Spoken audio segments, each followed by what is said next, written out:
दोस्तों, आज इस दुनिया एटम बम्स के थ्रेट्स को महसूस कर रहा है और इस दुनिया के ज्यादातर कंट्री आज अपने आप को एटॉमिक पावर बनाने के होड़ में लगे हुए हैं। अगर आज इस दुनिया एटॉमिक बम के थ्रेट्स को महसूस कर रहा है तो उसका सिर्फ और सिर्फ एक इंसान जिम्मेवार है, जिसका नाम है Julius Robert Oppenheimer, the father of atomic bomb.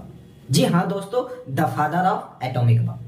तो दोस्तों, आज हम देखेंगे कि जूलियस रॉबर्ट ओपेनहाइमर कौन थे, उन्होंने एटम बम को क्यों बनाया, इसके पीछे की कहानी क्या थी, ओपेनहाइमर और भगवत गीता के बीच की कनेक्शन क्या है, और आजकल इंडिया में ओपेनहाइमर इतनी चर्चे में क्यों है। तो नमस्कार दोस्तों, स्वागत है आप सभी का। दोस्तों, सबसे पहले समझते हैं कि ओपेनहाइमर कौन थे। दोस्तों, ओपेनहाइमर का जन्म 22 अप्रैल 1904 को न्यूयॉर्क में हुआ था। ओपेनहाइमर बचपन से ही पढ़ने लिखने में बहुत तेज थे।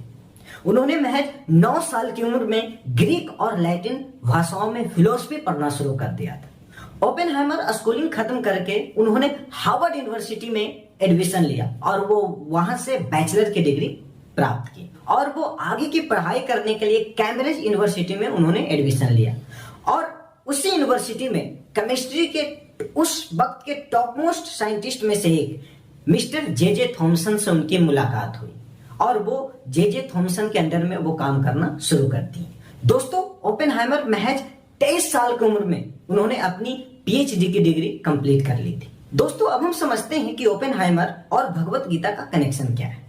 दोस्तों, ओपेनहाइमर अपनी थीसिस से, अपनी स्टडी से सबको प्रभावित कर रहे थे और अपनी एकेडमिक लाइफ में बहुत आगे जा रहे थे, लेकिन उनकी मेंटल हेल्थ धीरे धीरे खराब हो रही थी।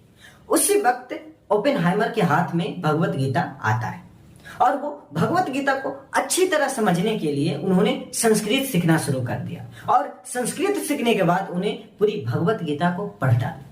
दोस्तों, ओपेनहाइमर का कहना था कि भगवत गीता उनकी सोच और उनकी जिंदगी पूरी तरह बदल दी। तो दोस्तों, अब हम देखते हैं कि ओपेनहाइमर ने एटम बम को क्यों बनाया, इसके पीछे की कहानी क्या है। दोस्तों, बात है 1938 की। जर्मनी एटम बम बनाने की शुरुआत कर दी थी। ये बात लियो सेजलार्ड और कुछ हंगेरियन साइंटिस्ट को पता चलता है। ये साइंटिस्ट हिटलर के सनकपन से अच्छी तरह वाकिफ थे। उनका मानना था कि अगर जर्मनी एटम बम बना लिया तो पूरी दुनिया में तबाही पक्की। इसी के चलते लियो सेजलार्ड ने उस वक्त के अमेरिकी प्रेसिडेंट फ्रैंकलिन डी रोजबे को लेटर लिखकर बतलानी चाहिए, लेकिन उनको ये लगा कि उनकी लेटर को शायद व्हाइट हाउस इग्नोर न कर दे। फिर वो उस टाइम के ग्रेटेस्ट साइंटिस्ट एल्बर्ट आइंस्टीन को जानकारी दी। एल्बर्ट आइंस्टीन उस वक्त अमेरिका में ही रह रहे थे।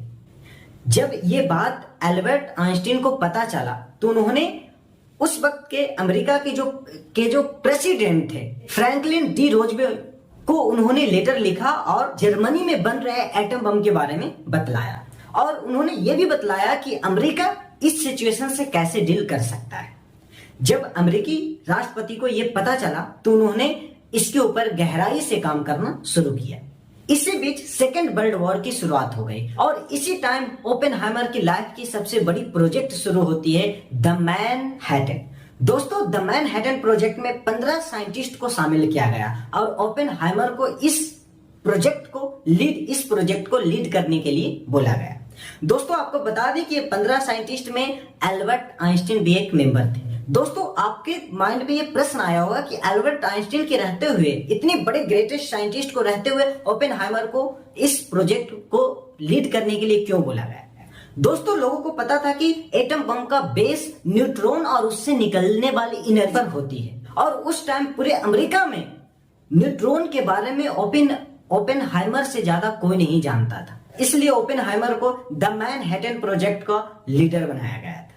उसके बाद एक लंबी प्रोसेस और एक लंबी टाइम 1943 टू 1945 के बाद एटम बम बनकर तैयार हुआ और इसकी टेस्टिंग के लिए न्यू मैक्सिको के लॉस एलमोस जगह को चुना गया। दोस्तों, इस टेस्ट को ट्राइनिटी नाम दिया गया। ट्राइनिटी का मतलब होता है गॉड। उसके बाद 12 जुलाई को दुनिया की पहली एटम बम की टेस्टिंग की गई। टेस्टिंग होने के बाद जो लोगों ने उस टेस्टिंग को देखा था उन सभी का कहना था कि ऐसा लगा जैसे कि 1000 सूरज की प्रकाश एक साथ चमकने लगी। आसमान में इतना धुआं उठा कि वो मशरूम की आकार का शेप ले लिया।